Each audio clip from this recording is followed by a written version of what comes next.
You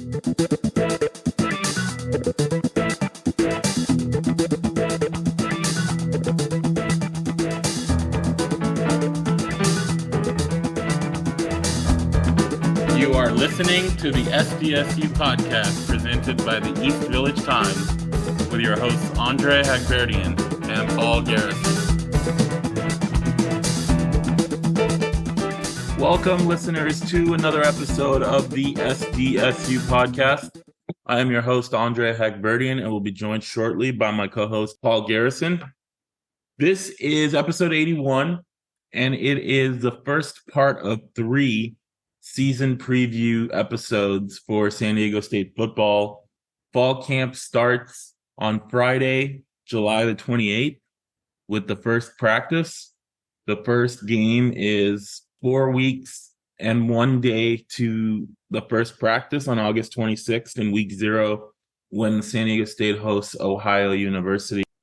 This episode is an interview with defensive coordinator Kurt Mattix as he goes through the main positional groups of his defense, gives us some insight on some position battles, some schematic things that they could look at this year after, having to replace so many departing starters. Following episodes, we will have conversations with Ryan Lindley, the offensive coordinator, and Doug Deacon, the special teams coordinator. So stay tuned for those. But this one is defense. Paul and I had a chance to chat with Coach Mattix last week. Paul wrote an article based on this interview, his preview of the defense. So check that out on eastvillagetimes.com if you have not done already. But let's get to the interview with Coach Mattix. We want to welcome back Kurt Mattix, defensive coordinator for San Diego State, to the podcast. How are you doing today? I'm doing great, guys. Thank you for having me on. It's almost about that time. Fall camp is here. Practice starts in a few days, and first game is, less than 5 weeks away. It's been 4 months since the end of spring camp. As a whole, how has your defense kind of improved, evolved over these last 4 months? Well, to be honest with you, Andre, a lot of the things that we've been able to do has been through Coach Hall. So I'm going to start with him as far as just the understanding. Literally, I think, just going back to the end of spring game, Monday, winner's dinner, losers, beanies, and weenies dinner.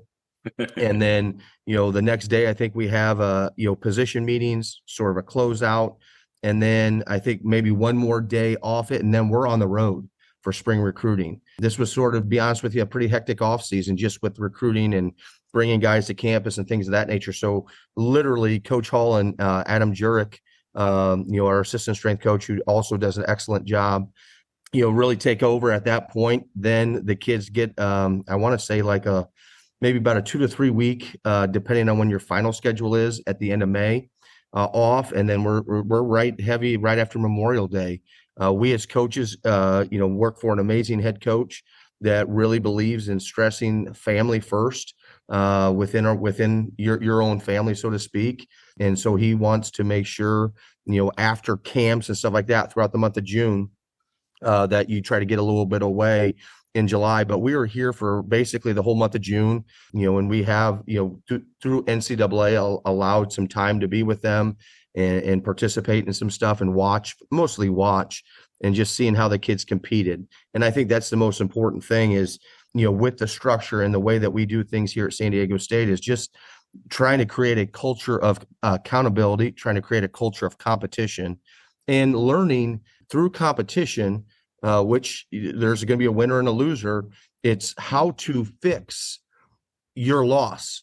And maybe, to be honest with you, Andre, sometimes it's like genetics, okay? Meaning you might not ever beat this guy. Or maybe maybe you just need to learn how to push yourself a little bit more, and learn how to understand what the expectations of the drill are more, and take yourself to a level that maybe you didn't know that you could go to. And so those are all things that Coach Hall stresses and Coach Jurek.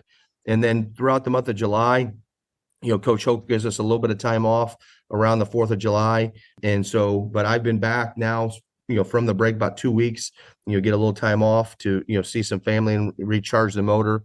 And then I've been very impressed. So, it's just one of those things where, Their body comps have gotten better. They're getting bigger. They're getting stronger. They are competing. I mean, I think it's, I really like the fact that, if all the linebackers or just the D line or secondary are running a race, I would say, to be honest with you, at safeties, it's usually Cedarius Barfield had a great summer so far, and he's probably winning most of the DB races. But at linebacker, it's a combination of a lot of guys. And at D-line, it's a combination of a bigger group of different people, given what the actual race is. Is it 5 back, 10 back, or is it a 40-yard sprint or whatever, a gasser, whatever the exercise Coach Hall chooses to torture them with, so to speak. It's one of those things where we have different winners. And from my perspective, if you have different winners, then guys are getting a chance to compete, which is what we want.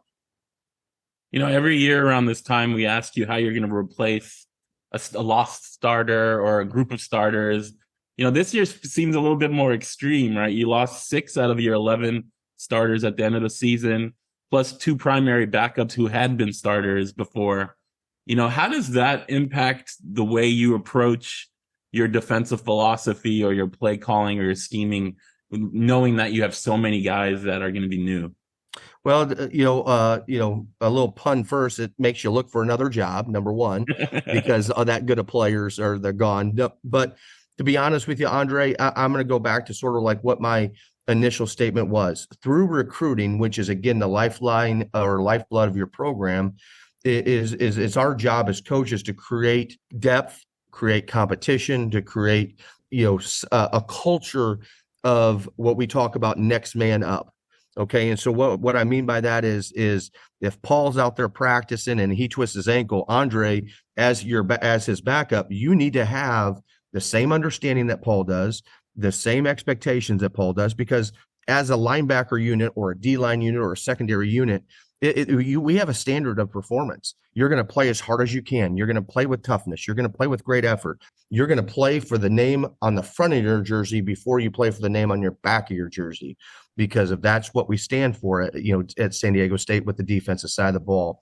It's going to be important that you understand that, and so that when you do get your opportunity, you don't look back. I would be lying to you if I didn't say the transfer portal and some other things that have sort of surfaced within the game has maybe in some programs and things of that nature, it has affected us with guys that have been backups and things of that nature, that hey, they want more playing time, and so that can affect some things, and maybe you have to get a younger guy a little bit readier before maybe he might be playing at his prime. That happens.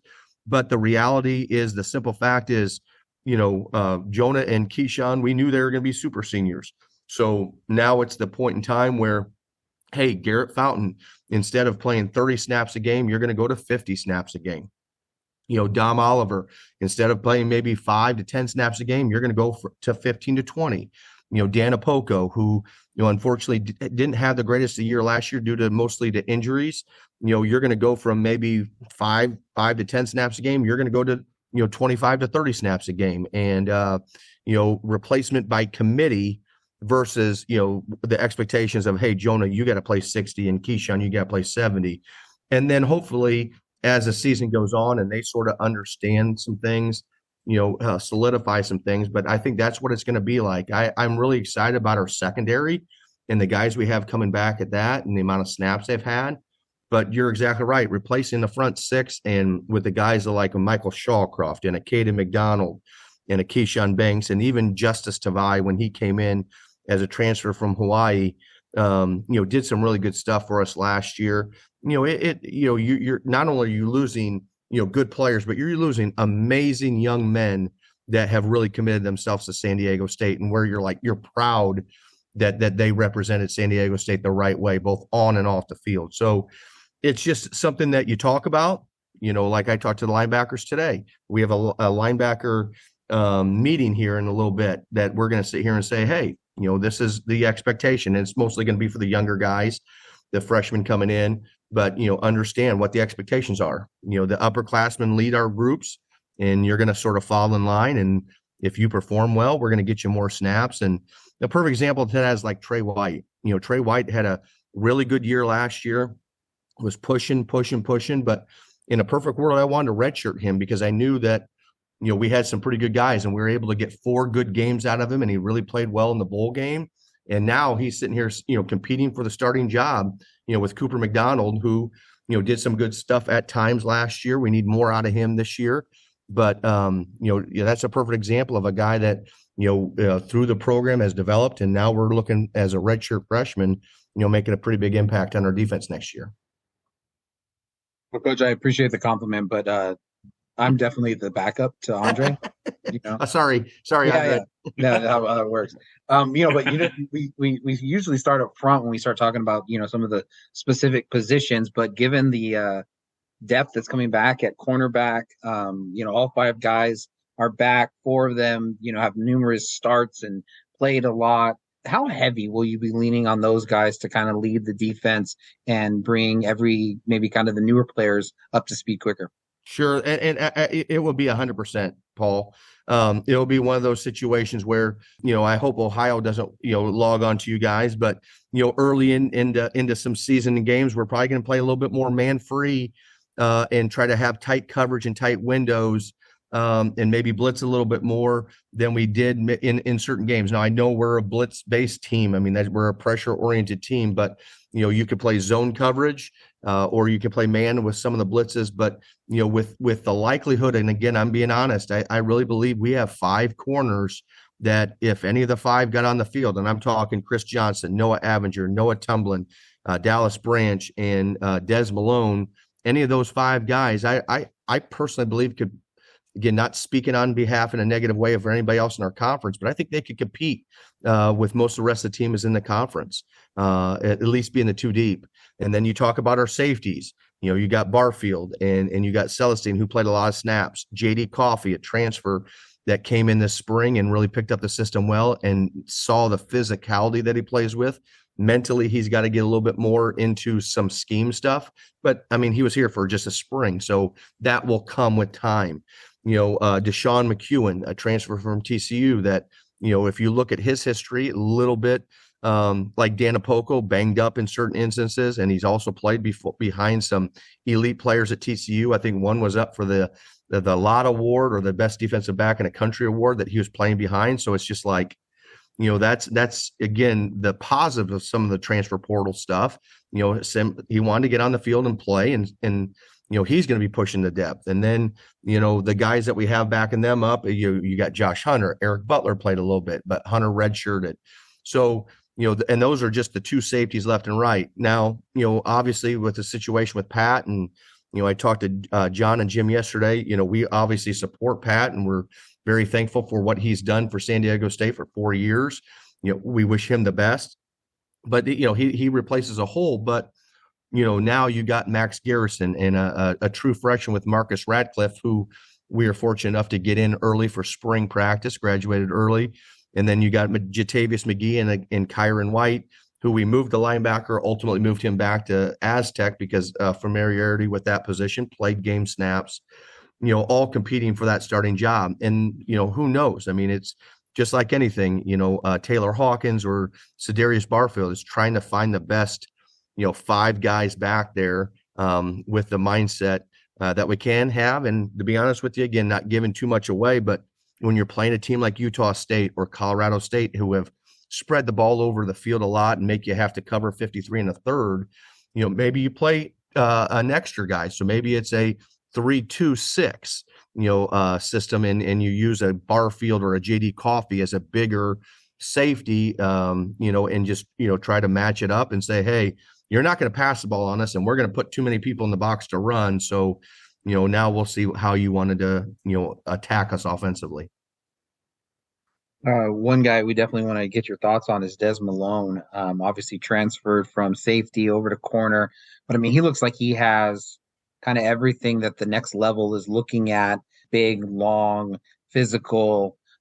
Is he really ready to kind of take that next step and developing? And where is he in that transition over to the kind of that main corner?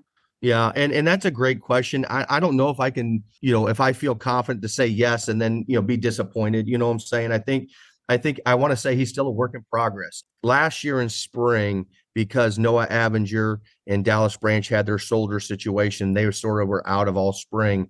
That's really where he emerged.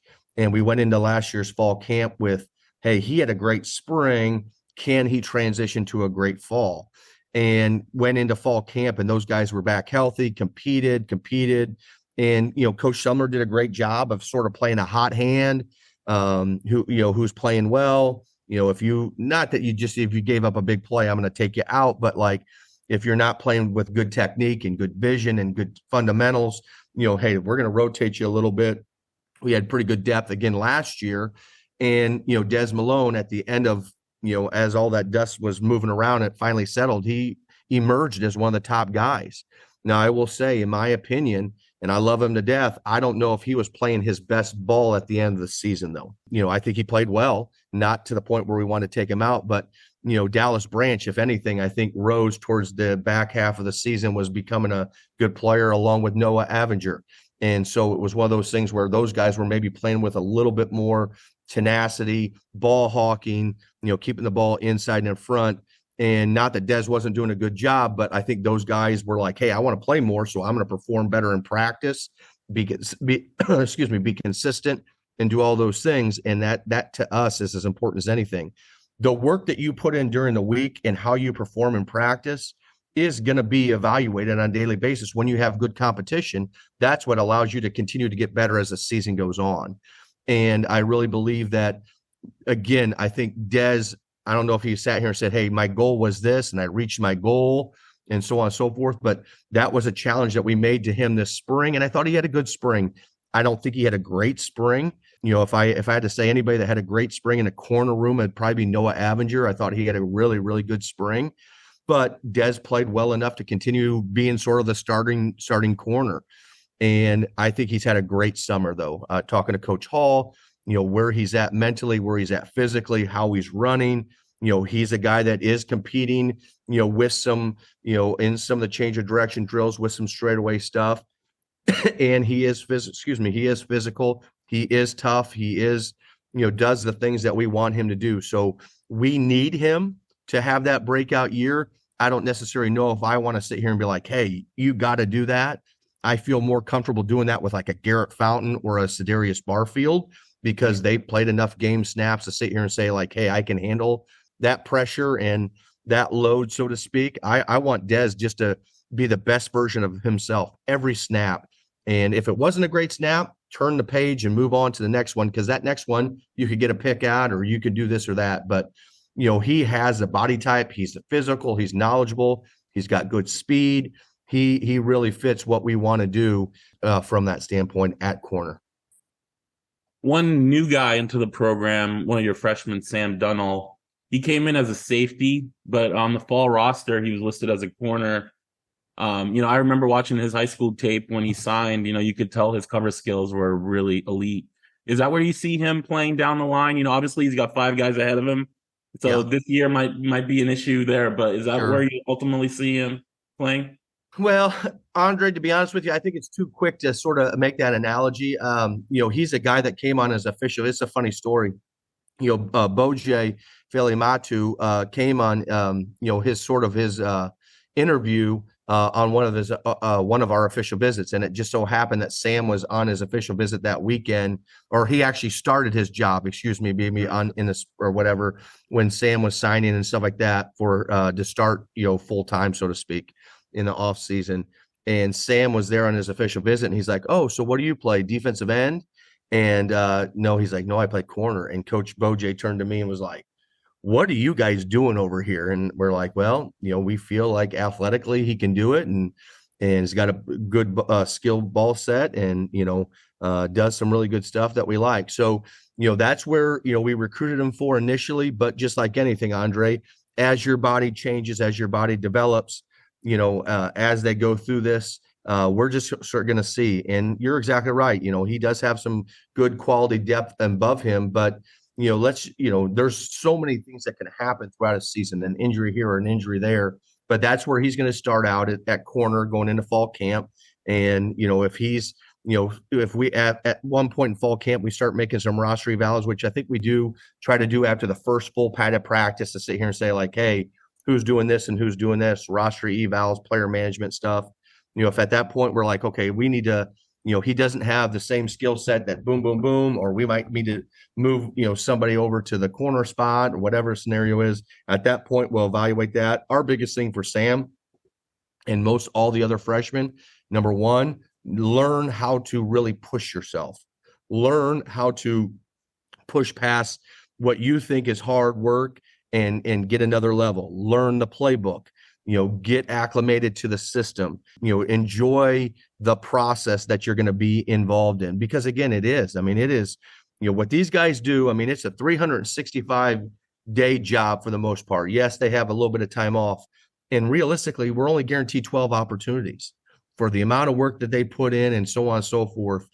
For 12 opportunities only, that to me is something that at times is like, they don't necessarily, so you got to really enjoy what you're doing. And for a lot of young kids that were really good high school players and they come here and they see a lot of really good players around them, they get a little intimidated.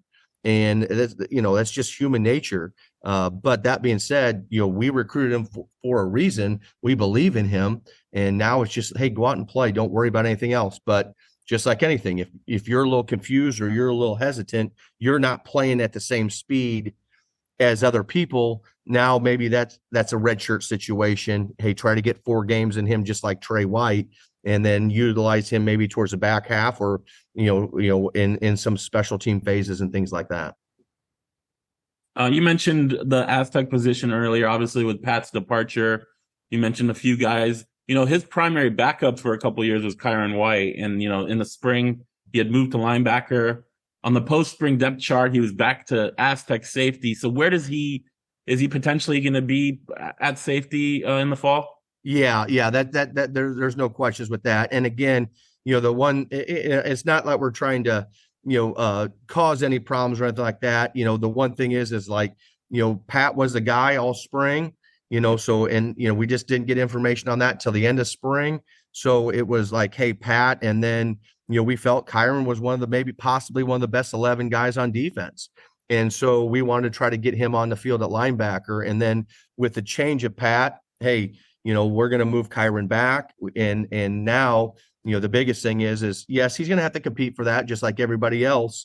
And so, with him moving back to that position, you got a high school senior, technically, incoming freshman with Radcliffe. You got Max Garrison, that was a pretty good performer on special teams last year during the season. Jatavius McGee has been a guy that, for one reason or another, really hasn't, taken that extra step to be that guy. And so, he's going to be in a room full of guys that are hungry.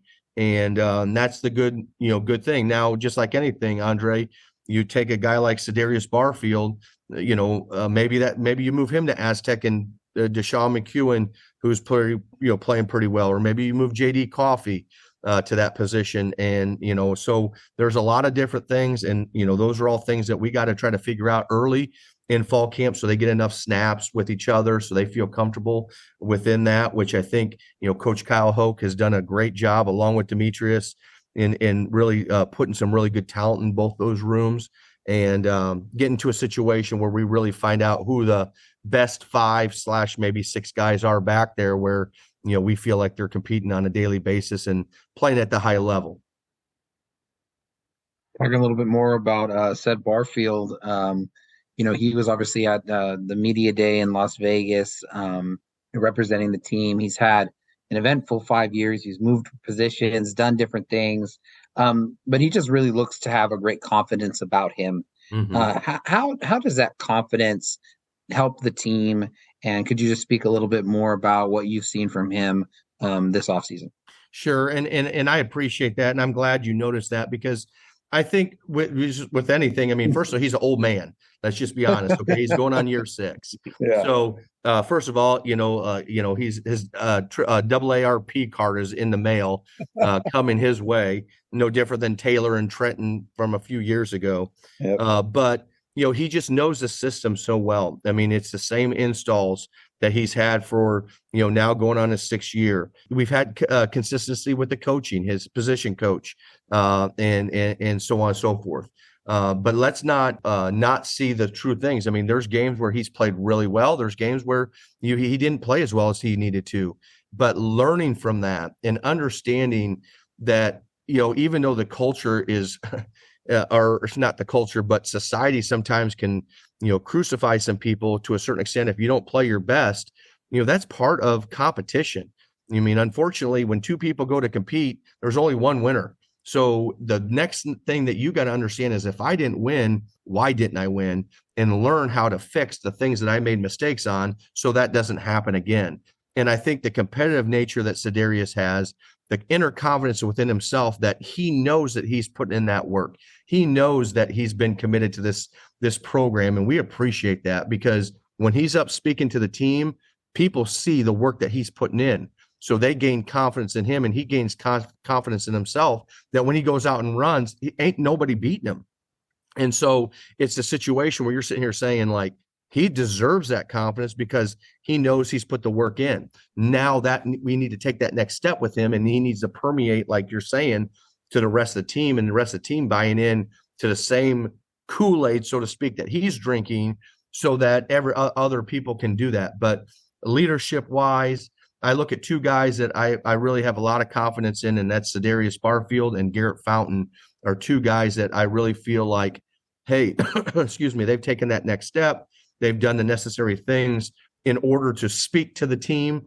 The work that they've put in has truly shown with their bodies. With Garrett Fountain, I mean, heck, 3 years ago, he's backing up Caden McDonald at Sam linebacker. Now he's, I think, I want to say almost 260 pounds. That work that he's put in to get his body, and we call it body armor, but body armor on that body to be able to hold up versus those blocking schemes. I mean, that's 300, again, I go 365 days. He's been working on that. It's time for him to feel good that he does that. Now we feel good now, but now we got to pay off. It's got to pay off against Ohio, and we got to take that next step in order to understand that, hard work is just one thing. Now we got to go out and execute. We got to play harder and more physical than Ohio, and understand the expectations that go into that. You've already mentioned kind of the litany of different safeties that are in the program, and there's more on the way. I mean, it's amazing how well San Diego State, Kyle Hoke, is able to recruit that room. I mean, how hard of a job does Coach Kyle Hoke, have at being able to kind of manage all of that talent and keep all those guys happy and hungry when, he only got 3 positions to be able to, get some Sure. Well, that to me is a phone call to Jamie and getting him on next with one of these Zooms. But No doubt. Kyle does an amazing job, and give credit to Demetrius Sumler too. I'm gonna be honest with you, because Demetrius was in the IE last spring and built a lot of the relationships with a lot of these guys that are committed now, and done a nice job in the recruiting field. But just like anything, if you ask, and to be honest with you, Paul, if I'm recruiting you, and I know you're the backup, Andre's a starter, but as I'm recruiting you, I'm going to ask you, what are your goals? And do you want to play at the next level? And hopefully you say yes, because if you say no, I'm probably going to go to the next guy, to be honest with you. But when you say, yes, I want to play at the next level, well, here's the guys that I've coached at the different places I've been and have developed to get to that next level. And that's to me, what it's about. You're going to play some good football here. You're going to get evaluated. There's not one NFL scout that has ever come through this building that has not said everything that you do schematically, whether it be man coverage, zone coverage, or different things, are things that we're looking for and can truly evaluate. Can he do it? Can he play man coverage in a slot? Can he play man coverage on 2? Is he this and that? So we do enough within our scheme and our systems that really allows those players, when they perform at a high level, to get noticed by the next level. And that's one of the things that a lot of guys have goals on. Well, then you're also winning a lot of football games here at San Diego State, win a lot of conference championships. And so those are things that, as they want to win good football games, the location of the school.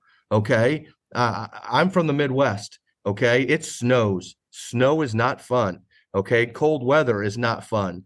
And so, you sitting here and say, okay, year round, this is the weather. Yeah, it gets a little hot at times, but you got the ocean right down the road. So, You put all those things in a row and sit here and say, hey, where you want to go? Let's look at School X. Well, School X doesn't have this. And yes, they're a good football program, but these are the things that we can do to help you. Proximity, Southern California kids, their parents can see them play.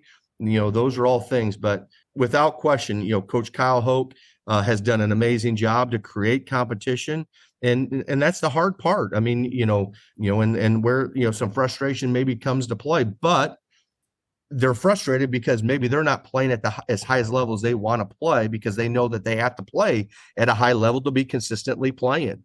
And so that's where the evaluation comes in, and coaching them and them just go out and playing and things of that nature. But without question, Coach Kyle Hoke and Demetrius have done a great job to create some depth. And not to toot my own horn, but I'm really excited about the depth at linebacker with some younger guys coming along. And we're a little bit younger than those guys are with the veterans in that room and stuff like that. But it's one of those things where we're going to lean on those guys, especially early in the season. And our first 6 games are we're not dealing with a light schedule either. So it's going to be put up or shut up time, and some good receivers and some good offenses, and teams that have put up a lot of points. So we're excited about the challenges, and now we just got to go out and execute and play. Speaking of linebackers, you've had years in the past where you've had a nice rotation of linebackers pretty, equally. And then you've had times where you've depended on a few guys a little bit more. Sure. How do you think the rotation plays out this year? Well, I see us being very similar to like what we were when I first got here, with a pretty good heavy rotation, to be honest with you, Andre. I'm really excited about Cooper and the way he's looking and the way he's running. Trey White, and Daryl Masani did some good stuff in the bowl game as well. He's had a good summer. And it wasn't always performance for Daryl. If you ask him, I hope he would tell you it's usually body weight. And if I could give him 90% of what I carry on a daily basis to him, that would make him where I need him to be. That being said, I'm really excited about Zyrus and Vaikaho. So I see a little bit of a rotation there at our Mike position. And then, a guy that I think has been a dark horse, up to this point, because he redshirted last year's Brady Anderson. I thought he had an elite spring, and really turned some heads. Like, holy cow, this guy's playing with a good toughness. He's being physical. He's doing everything we want him to do. And don't get me wrong, our first team all conference preseason player, Cody Moon, I haven't even said his name yet.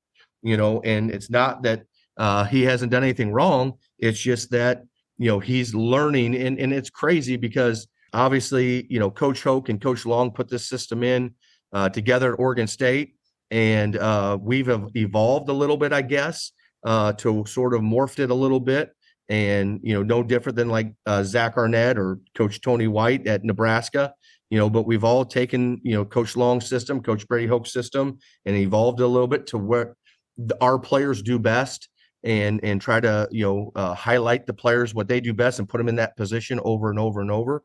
But, Cody's had a little bit of a learning curve, from, coming from New Mexico, but he's doing some good stuff. 2 guys that have had really good summers. One would be New Zealand Williams. Has had a good summer, and as well as DJ Herman. So, right now I got 3, 6, and 9 guys that I'm really excited about. So, that obviously we're not going to play all 9, but competition throughout weeks during practice.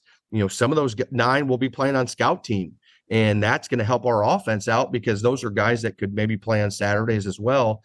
Help Coach Lindley and give them good looks, as well as Coach Deacon on some special teams, and have a role to help our special teams, continue to be a dominant force like they've been in the last couple of years.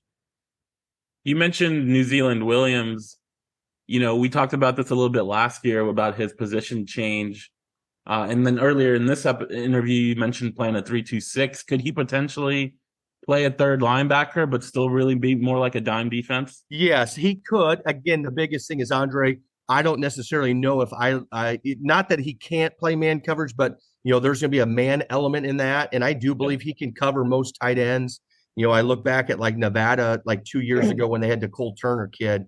I don't know if we had anybody on the field that could cover him consistently. He was such a good player. But, Yes, I do believe from a zone perspective, he can do that. And that was one of the reasons why we wanted to move him down to play in space, which again, I thought the Mountain West was really going to more of a space game and having to play in space. So I do believe that he could do that. The biggest thing for him is consistency. Is JD Coffey playing at a higher level than New Zealand Williams on a consistent basis? And that's where you sort of have to make that determination, as you go and things of that nature, because he's already redshirted.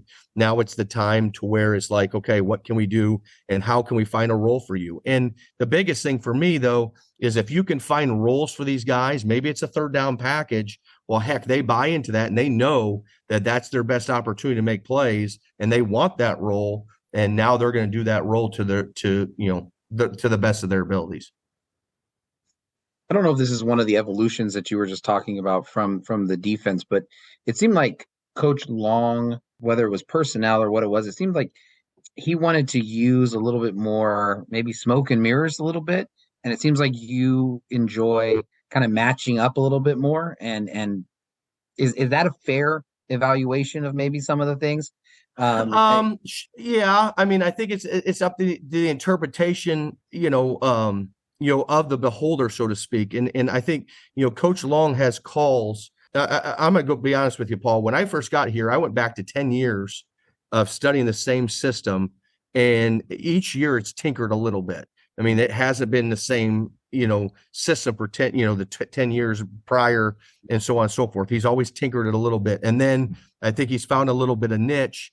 And now it's, to this day, I'm still trying to find Kiava. Okay. And I'm hoping that Zyrus can be Kiava, to be honest with you. You know what I'm saying? Because that explosive, twitchy, suddenness and all that stuff. And you sit here and look at Jake Feely or you look at Calvin Munson.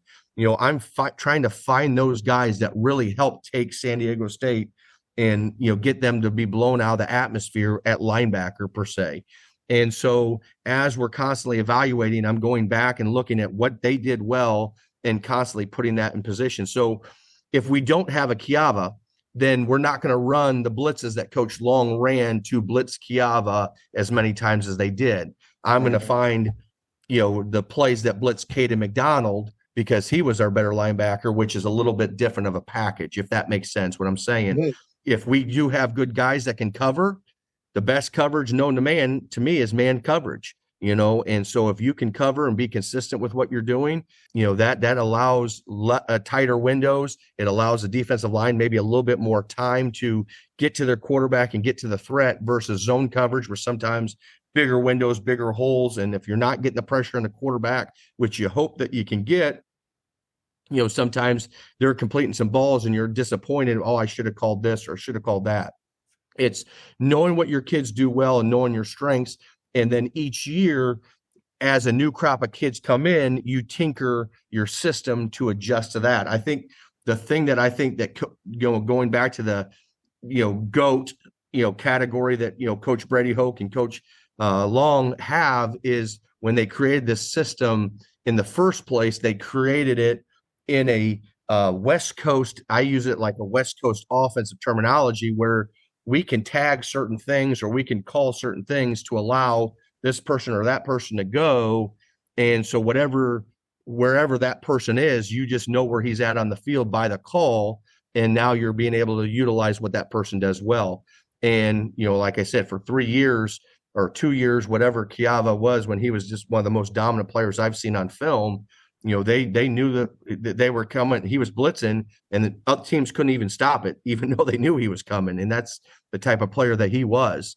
And so it's one of those things where now it's like, okay, who are our best players? How can we put them in a position to make plays? And it's whether it be a Cooper McDonald or a Zyrus or a Cody Moon, that blitzing those guys, then putting them in position to be successful. That's how it can sometimes change. And I think Coach Long has done that even at New Mexico and things of that nature, where if you looked at his call sheet at the last couple of years at San Diego State, where he built the same system and the same kids for so many years and recruited it, now looking at where he was at maybe Syracuse, they might look differently than that. And so I think it's more personnel oriented, but to say your comparison, I would not say that you're wrong. I just would not look at it in that perspective, if that makes sense. No, completely. And that's why I'm the backup. Um, so I mean, tell me more about Brady Anderson. I mean, that's pretty exciting for a young guy to be able to. I think the word you used was an elite spring. I mean, what was it more that you saw from him, and that he could be truly competing with an all conference transfer that Sure. was brought over because he was supposed to be the guy who could replace Sure. these veterans. Well, it starts with consistency, okay, and how you're playing. Number two, how physical are you playing? Number three, when you blitz, are you productive? I mean, we're blitzing a lot. Okay, what is your productivity? That was one of the things that Coach Hoke asked me to do at the end of spring was go back through, take all the blitzes we had during the spring, and evaluate who are our best blitzers. One guy that we said was not a great blitzer was Des Malone. And I told him that, like, hey, you're not a good blitzer. And he's like, oh, come on, coach. I was like, come on up. Let's watch these, 10 clips. And you tell me if you're a good blitzer or not.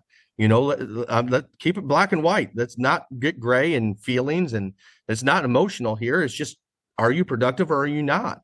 And what we found was Brady Anderson was pretty productive, with the threes. Well, then we moved him to the twos. Okay. And rotated there. And he's pretty productive with the twos. So I'm like, well, heck, let's try him with the ones. And next thing you know, he's making plays with the ones. And he's playing with confidence and he's playing with relentless effort. And he's running to the ball and giving it everything he has. And he, again, is accountable for his coverage and knowledge of what's going on. It's just like I would hurt our Aztec defense if I didn't play him because of what he's been able to do for us, in the springtime, preseason stats are not, and so it's one of those things where, hey, Cody, if you want to play, you got to raise your level of performance up to match Brady's standard because, again, from a body type, Cody has good length. He's got good size and that body weight's an issue. Again, I'll give half my body weight to Daryl, the other half to Cody, and now we got a great football players.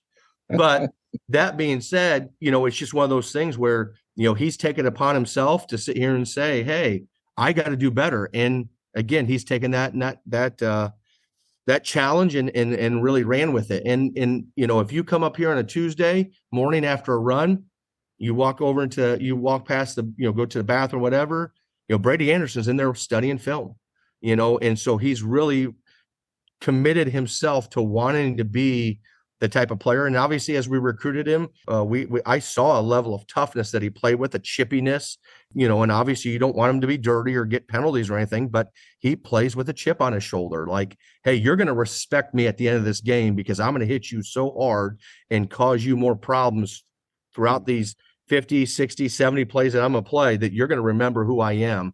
And that's the chippiness that he played this spring with. And it was just like, wow, that's great. Now we got some good competition and guys that love to play together. And the team, the other linebackers in the room, they see that too. As far as sitting here saying, hey, who had a good spring, and they are all like, Brady did a really nice job. And at the end of the spring evaluation and the snaps, I think he graded out at I want to say 85% success rate when he was blitzing. So it's just like, wow, let's blitz him more. And because again, his refusal, he refuses to be blocked. I mean, it doesn't always look pretty. I'm not saying that, the technique's doesn't need to improve and this and that, but when your desire is greater than the man that you're playing against and you have that will to get to that ball, I'm not coaching that. You know what I'm saying? It's in him that he has that desire to be great and wants to be great. And that's what is helping taking him to that next level. Obviously, the defensive line is probably the biggest wild card heading into fall camp and the season. Outside of Garrett Fountain, we're probably looking at a lot of different position players. I think during the spring, you mentioned to us, there's probably 8 or 9, 10 guys you could probably play if you had a game, that day. How have the players at those positions responded and competed this summer? Good. But I think just like anything, Andre, it's totally different when it comes to being punched in the face. And playing defensive line is not fun playing in, shorts and a t-shirt. You play defensive line with the helmet on and pads and being physical and putting your face in there and things of that nature. And you're really not seeing that in the summer conditionings and the drill work. You're seeing good movements. You're seeing good change of directions and different things that they're doing and improving in that realm. You're seeing them do the drill work and the footwork and stuff and seeing that improvement from where it was in the spring, but you're not seeing, are you holding the point? You're not seeing how are you playing on the backside of a block? Are you able to get the penetration? Are you able to pick and then climb and, the different movements that we do to free up people or just to mess with blocking schemes to get the ball going where we want it to go. So again, you're exactly right. I think Garrett's had a good summer. Dom Oliver has shown up, but again, nothing against Dom. He just has not consistently proven himself to be consistent yet. He's another Sam linebacker that when we recruited him, we felt he'd be a guy that would move down eventually. And when he put the body weight on, and now he's up to like 250, 255. And so he's put on 25 pounds this offseason. So again, now he's got to learn to run with that extra weight, which it's harder. Trust me, I know that from experience every day. And so it's one of those things where, that's the case. Talib was swimming in the ocean, during the spring, coming here from a junior college. He's gotten better. He's learned the playbook. So hopefully he's not thinking about what he's doing. He's just reacting to what he's doing. Tupu came from a junior college as well. But the difference with Tupu, he sat out his last year and redshirted his last year where he played his first 2 years, to get his academics in line. So realistically, that last spring that he played was the first time in almost a full year and some time that he played. And there was times where I'm like, oh my gosh, what's going on? Because he had flashes but wasn't very consistent. So we feel like now he'll be more consistent because he got some of the rust off this spring. Darian Dalton's a younger D lineman that we're expecting some really good things to come out. But the biggest thing with Darian is the lack of true game snaps that he's had. He's had good practice snaps. He's logged good practice snaps, shown the physicality that we need, shown the good twitch, but it hasn't been in a game setting. So, how is he going to respond to a packed Snapdragon Stadium, and how is he going to play on play 6? Is it going to be as good as it was on play 2? Or is he only going to be able to play 3 plays in a row? Those are things that we got to learn. Sammy was a guy that, came to from Oklahoma State. So we had high expectations right before spring practice gets COVID. And then comes out and is playing. And I was sitting here saying to myself, oh, no, Oklahoma State doesn't move much. They're more of a 2-gap type team and all this other stuff. And, Coach Bo Jay and myself set him down. We're like, hey, we need some, better effort out of you. Next thing you know, practice 6, he finally gets his back in shape. His lungs are back from the COVID situation. And he had like practice 6, 7, 8, 9 to the rest of the deal. He was almost unblockable at times inside. So it's like, holy cow, so you're excited about that. But he hasn't, doesn't necessarily know the playbook as well as he needs to a certain extent. So, and then you go to the other end position. Wyatt has been old, reliable, like a good old dog that you love to sit by your, fireside outside and stuff like that, and done some good things and all that stuff. But sometimes Wyatt doesn't demonstrate the twitchiness or the suddenness that you want on a consistent basis. But he's going to be perfect with his technique. He's going to be perfect with his assignments, and he's going to make plays because he's tougher than some of the guys he's going against. Ryan Henderson has had a great, a slow to ending with a great spring, to the point where it was just like, you're really excited about what he brings to the table. And then Dan Opoko is a guy that you're sitting here saying, hey, if you can be healthy and stay healthy, then you're going to have so again, I'm named off, I think 12 guys or 9 guys again. So yeah. I think, as we go through fall camp, Coach Bojay and I and Coach Brady Hoke will, evaluate that on a daily basis. Hey, who do we need to move? What do we need to do here? Hey, let's take a couple snaps off of Garrett. Let's play this guy, or let's do this. And let's see what, starting lineup is going to be playing for us. But without question, Andre, it will be by committee until, maybe our first bye week, which is after game 6. I mean, we're going to have to play, maybe this guy 30 snaps, this guy 30 snaps, that guy 30 snaps, and situationally put guys in positions that they do best. Talib might be better on third down than he is on first and second. So we might see him running on the field on third downs only. And that's his role until he proves otherwise, that he could be better on first and second downs. You mentioned Coach Hoke. Obviously, his development of D-line talent is second to none. We saw what Coach Bojay did at UNLV with some of those guys last year. In this situation, does coaching become even more impactful when you have so many new pieces, or when you're trying to take established players to the next level? I mean, I think it's the former, but what is your perspective on that? Well, I think each situation is different, to be honest with you. I think, first of all, you have to have the right mindset. And going back to like you have to know that this is what you want to do, because again, it's not normal to put that much body weight on and really physically commit yourself to doing that. That is uncommon. And you're not going to walk down the street and see people really wanting to do that. Number two, it's uncommon to sit there and say, hey, I got to hold the point, and I'm 250 pounds, and I got a 330-pound guard, and I got a 320-pound tackle coming down on you, and you got to hold the point, and you got to be tough enough to get in that crease and stay in that crease and not move and not get driven back. In fact, we need you to be getting penetration in that crease. It's uncommon for that.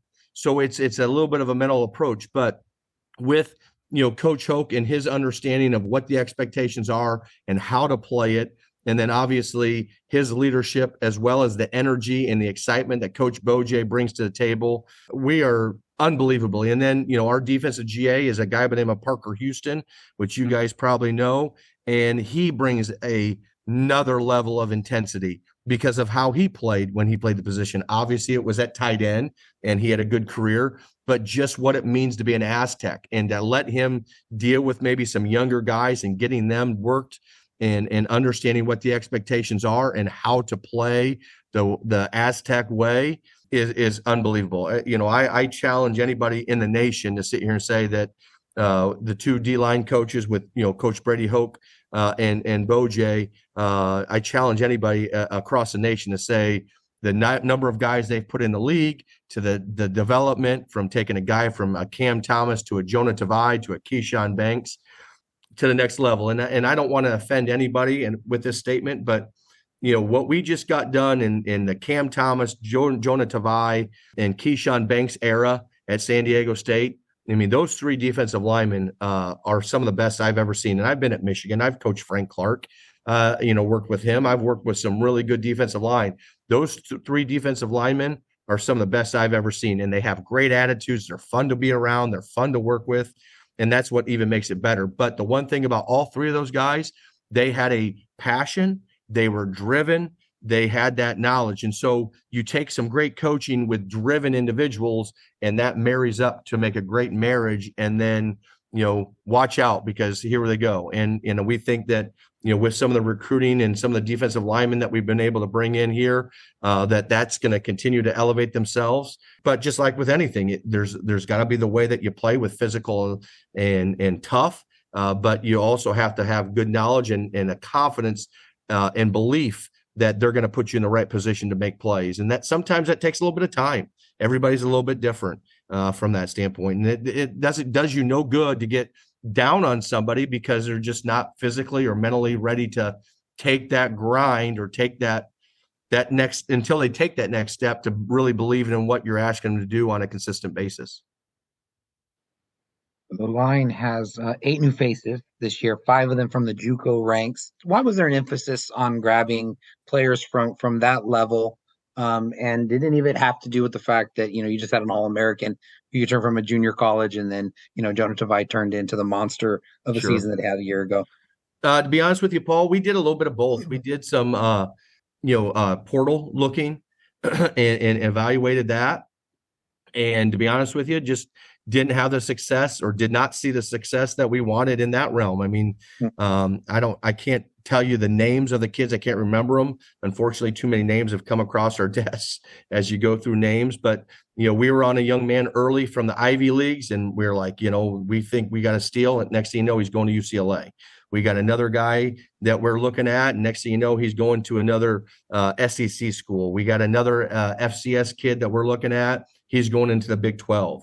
And so you strike one, strike two, strike three. Hey, maybe we should go in a different direction, type deal, and understand that realm. And so that's when we went with some junior college. And the reason we went junior college versus high school was we felt like with the seniors that were graduating and not that much depth behind them, what I'm saying? From that standpoint, we wanted some guys with game experience, junior college or transfer portal deal versus high school. And so it was one of those things where we had a little bit more success with junior college and knew some coaches, trusted some coaches. And so it put us in a situation where you're there. And even with that being said, unfortunately, two of the top two defensive ends that we were really, really going after, one went to Arizona State and one went to Oregon State, and so it was, again, next man up and continue to, pound the pavement and to continue to do those things. And we really are excited about the guys we have. Don't get me wrong. I mean, it's not that, hey, you're this or that, but, from an evaluation standpoint, we ranked them and, just continued to, move down the list as far as the next best guy that we felt fit our system. I mean, that's the one thing about our system. And again, I go back to the NFL. You talk about any D lineman or guy, scout that comes in and says, hey, look at the San Diego State defensive lineman. Because we play so many techniques and we ask our defense to do what they do, defensive line, they're ready to go in the NFL and show their versatility, show that they can rush from an inside position, show that they can rush from an edge, show that they can drop into coverage, show that they can play man-to-man on the defensive end. I mean, what we ask our guys to do. And I will say, sometimes in recruiting, guys are like, well, that's not what I want to play. I'm a rush end. Well, good. Go play rush end somewhere, that. But for our guys that are being developed and playing at the next level and getting into camps and doing some things, we're getting calls from, certain people like, holy cow, this guy's pretty good. And we're like, we told you. And Coach Hoke has enough connections in the NFL where, people are picking up his phone.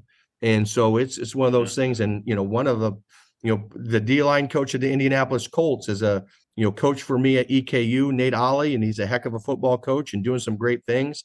And, Coach Coke called him and and Sagoon is there. So they have one of our players there. Caden McDonald was there, as a long snapper and did some good stuff in like a mini camp. So, Nate and worked with Coach Hoke as well. And he's like, hey, you messed up by missing on Jonah Tavai. And so it's one of those things where, we're proud of the product that we're putting out. It's just, now it's time for this next group of guys to go. One guy we haven't talked about that we'd like to ask about is Kenneth Giles. We were able to have him on the podcast, and his athleticism was something that we heard about, saw in film. I know he hasn't been there for very long, but I mean, has there been any have you seen anything from him and that athleticism from Kenneth? Not yet. Again, it's still too early to sit here and say like, hey, we trust him yet. What I'm saying? Coming and being late to the system and stuff like that. Again, unfortunately, when you are dealing with late people and late additions and stuff like that, their ability to learn, and we've tried to do some stuff over Zooms and different things like that to get people up to speed, so to speak. But everybody learns at a different level. Our biggest thing with him is being in the best shape he can be in and be a sponge and just absorb everything. And just like anything, during fall camp, we put in our whole playbook. And, I'm not bragging about it, but our playbook's pretty thick, as far as the learning curve. And then when we get to game week, we sit here and say, these are the things that we want to do. So when we get to game week, that playbook, shrinks to about this or whatever the scenario might be that we want to carry going into that week. And so now, like, even though they're having to learn the whole thing, well, we might use different pieces of that. Hey, remember we put this in the fall camp. Hey, we want to use it versus Air Force, as we're preparing for them, but we want to put it in to get reps at it. And okay, yeah, you go back, you watch a little film, remind the guys, and okay, that's what we're doing it for. Or, hey, maybe we're doing this for Colorado State that we're playing this year. Coach Norvell from Colorado State. We used that a couple of years ago. We're going to go back, use this again, but we haven't put it in because we're not seeing that style of offense, so to speak. So for coverages and stuff. So we're putting some stuff in we don't probably do on week to week basis. And so, sometimes kids get overloaded in fall camp because, of the amount of stuff you want to put in.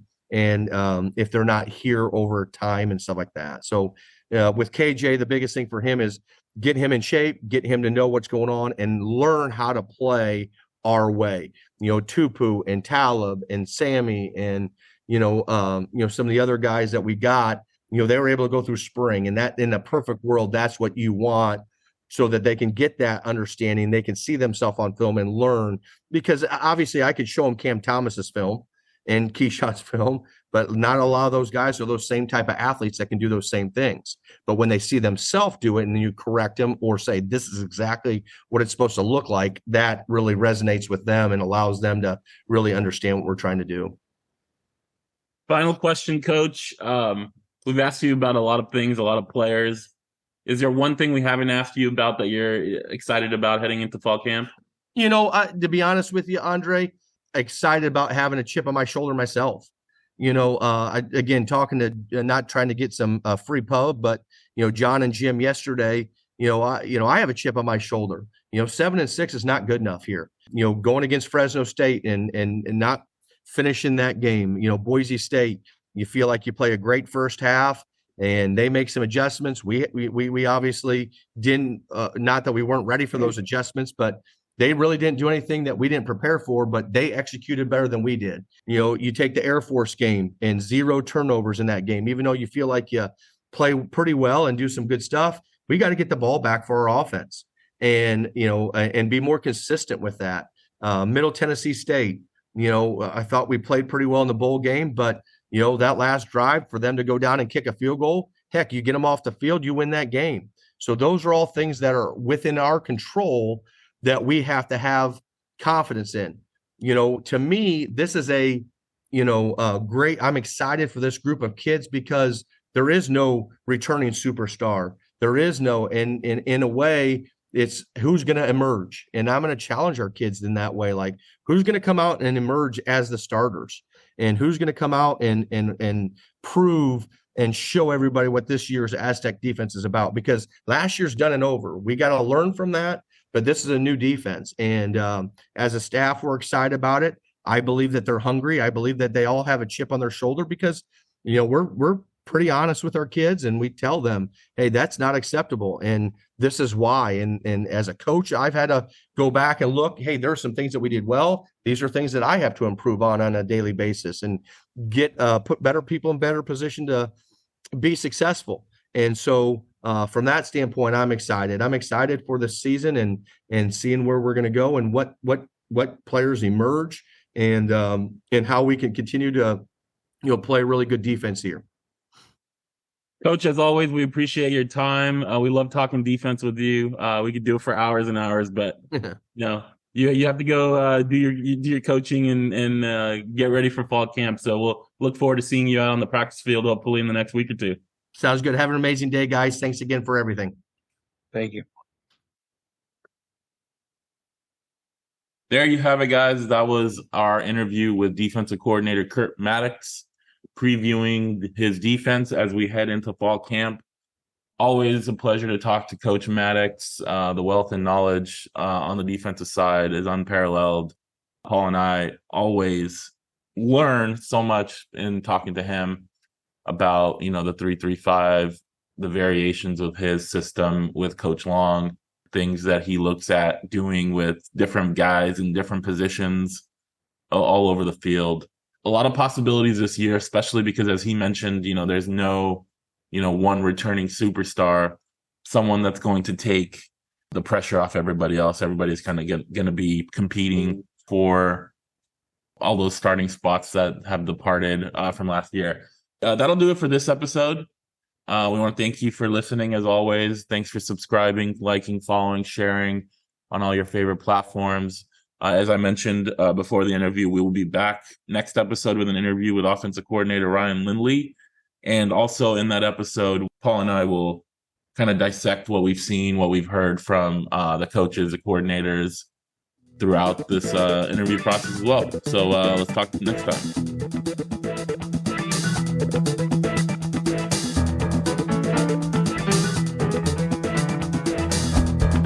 You are listening to the SDSU podcast presented by the East Village Times. with your hosts Andre Hagberdian and Paul Garrison.